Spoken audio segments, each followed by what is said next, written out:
The Blind, released in 2023, ran 1 hour 48 minutes. The 1958 times are sad stuff. These kids are doing a really good job. I'm very anti-child actors, but these kids, they're emoting quite well. They're seeming believable. And the contrast between the haves and the have-nots, wow. It's so well executed. The rich girl is super kind, which is unexpected for usual stories. The narrator of the film feels so much like Ewan McGregor from Tim Burton's Big Fish, which is a compliment because I think that the guy's doing a good job. The mom in this movie is so much like the mom in Shameless, the TV show, and that's sad stuff because in both cases they clearly have some sort of emotional or mental issue. I don't remember what the Shameless mom was diagnosed with, but they don't even tell us here what the mom in the 50s had specifically, just that she keeps getting locked up and released. And I mean, obviously that's not good for the kids. The rich girl, this Katie is so good for not just Phil, but his whole family. Kay, as he calls her, dreams of a simple life, which is great since it isn't like Phil can give her anything but a simple life with how little he has. The film seamlessly moves between the 1980s, where the story is being told, and the 1950s, where the story is being played out. Because in the 80s, the adult version of Phil is telling his friend Al, in a blind, basically the story of his life. Kay's dad dying was so shocking, and her mom goes straight to the bottle, and it's no wonder why Kay is against Phil drinking during his hard times because of how her mom went there also. Phil was playing football in college, and Terry Bradshaw was his second in command on the team when Phil was playing football. And even a person like myself who doesn't watch football knows Terry Bradshaw. So it tells you just how big of a name that man has. Phil tells Terry he's the one while they are fishing, which I thought was fun and interesting. And it just shows how that the younger version of Phil wants to focus on his family and not on his own personal fame pursuits of fame. It is crazy to me just how familiar the 1970s furniture is when I wasn't even born until the late 1980s. I swear all of our stuff was so old because of how poor we were. That's why that all these 1970s props and furniture and settings seem so familiar. The Miss K character is amazing. Like, the characterization of her is so well done. Phil having a job interview at a bar with his friend Big Al, the same guy that he's telling the story to, and in this narrative story, the now, it's interesting, and Al just feels like bad news. I mean, obviously, it should be since they're doing this at a bar. It is nuts that Phil got the job as a teacher at a bar. I want to take Phil for one drink to celebrate, but clearly it will not just be one, right? 100%. They party way too hard.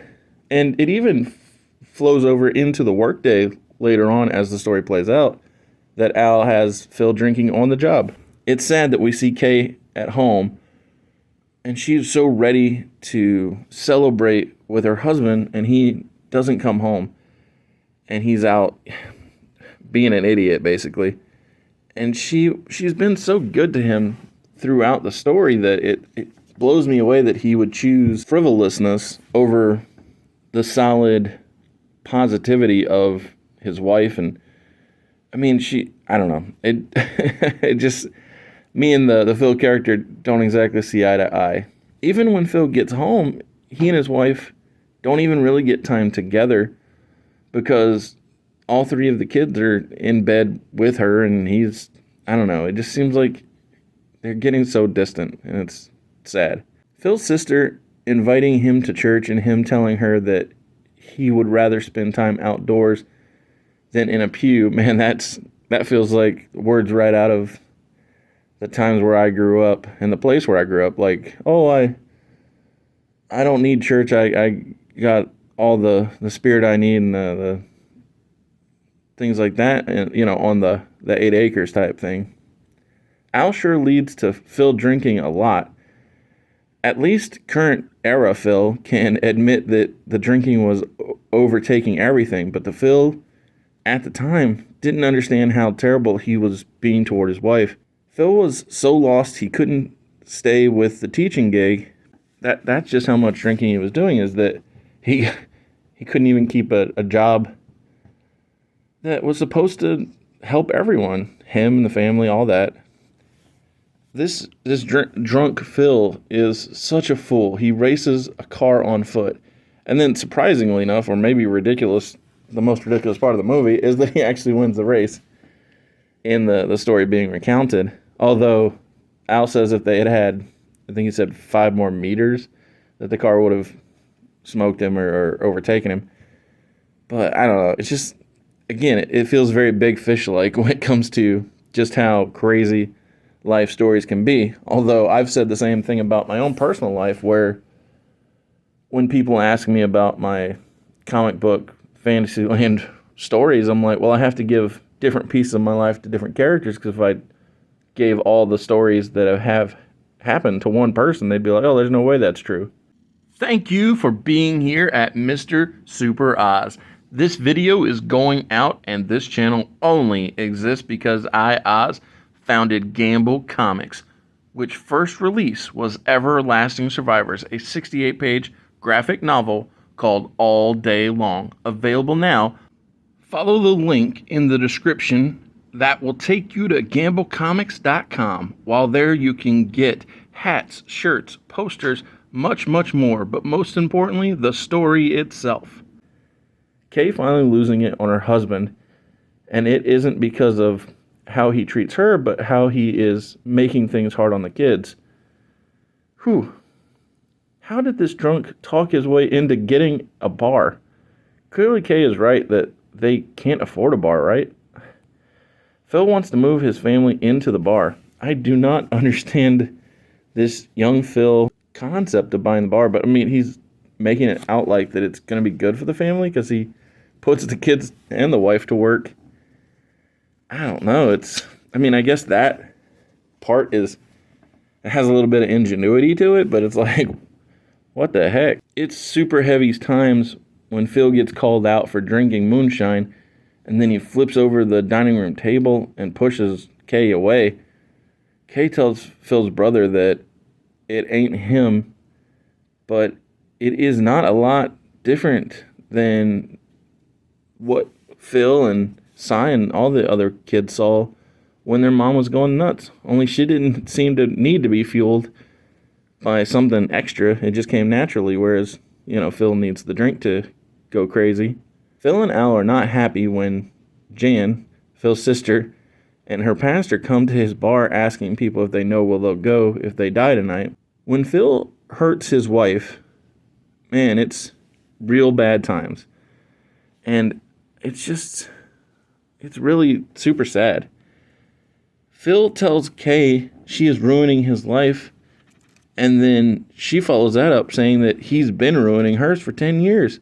And then Phil kicks out his kids, his wife, and then ends up crashing his truck. This movie is just so... it's sad. The hard times don't stop. When Kay and the kids get kicked out, she goes to her sister-in-law's house, and while in Jan's bathroom, she looks at a pill bottle. We all know what she's thinking about while she's sitting on the bathroom floor. Thankfully, one of her sons knocks on the bathroom door, and she decides that that's not the right route to go, because it's not. And Jan being there for Kay in her darkest hour it's amazing. I don't know. It's funny. So I've had friends say to me, "Oh, I can't believe you've come this far," when they see where I've come from. But it's funny because I don't think that where I come from matters. And then I see where Phil and Jan and Cy and the Robertsons come from. I'm like, man, it's crazy to think how far they've come. But now I wonder, I bet they don't think that it's that. I don't know. It's interesting to think that perspective is so interesting because normally I'm all focused on what's next, where I'm going, not where I've come from or where I've been, how things have gone for me or toward me. And Phil, he says his freedom doesn't feel like he expected it to. Even that's understandable, but I don't understand why when, and maybe it's because from such a young age he was having to carry the load of the whole family because his dad was away and his mom was locked up, that why he rebelled here at this stage. That and alcohol obviously ain't doing him any favors. But Kay and the kids, they move into a property owned by the church that Jan goes to, and Phil, remembering his mom getting upset and then realizing that he does similar things when he drinks, man, his just level of stubbornness, it was so relatable. And I hate to say it. I hate to say just how, like, how is this angry Phil going to get less volatile? I can't really stand just how much I can relate to the young, angry, stubborn Phil and how he feels out of control. And being nothing, having nothing, and being angry about it, it's some of the most, I don't want to say relatable again, but like something that it resonates. Phil wants Kay and the boys back, and he speaks with the preacher. He says everything he touches goes to hell. And so the preacher tells him, sounds like you should stop touching things. When Phil gets baptized, it's very moving. And Phil hearing his son play a toy inspires him to make his first duck call, even though he had been able to call or get the attention of ducks even at a very young age just from hearing and being able to mimic. Kay is such a good woman and wife. Phil telling Big Al that the Phil you are looking for is dead and buried when Big Al wants to take him out partying. Man, that was some good stuff.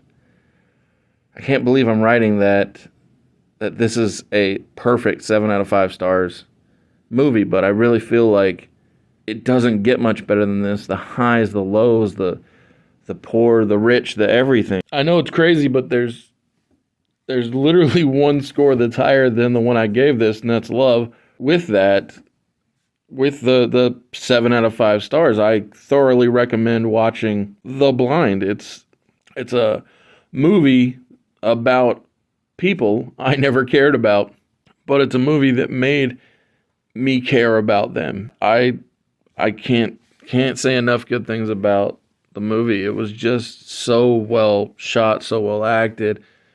The hard times where they hit you, and the good times they stick with you. And I mean that's real life right there. The hard times they hit you, but the good times they stick with you. That's the truth right there. Thanks for tuning in, and come back all week. Later.